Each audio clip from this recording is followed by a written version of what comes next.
So in terms of talent planning, I think it's kind of an interesting time. So, I guess the key theme for future issues is all around being smarter with data.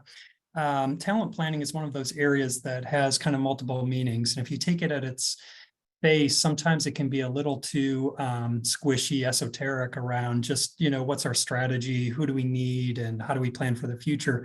But when you get layered down, it does become a little bit more tactical and data driven. We need revenue forecasts. We need to understand and translate that into a labor demand forecast.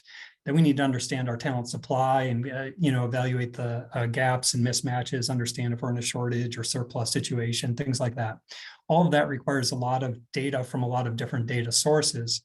And one thing I think we heard consistently is that it's a lot of work to pull this information, merge it, make sense of it, have our systems talk to one another.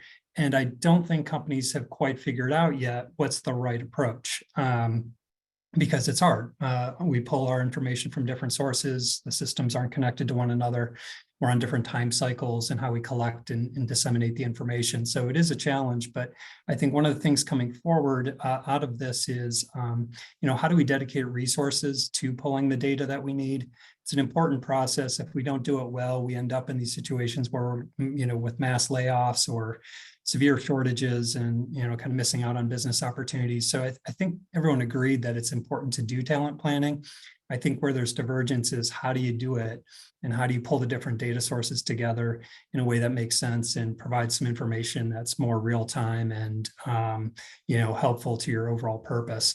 I mentioned at the beginning just this volatility and the kind of nature of talent planning moving to shorter, more frequent cycles.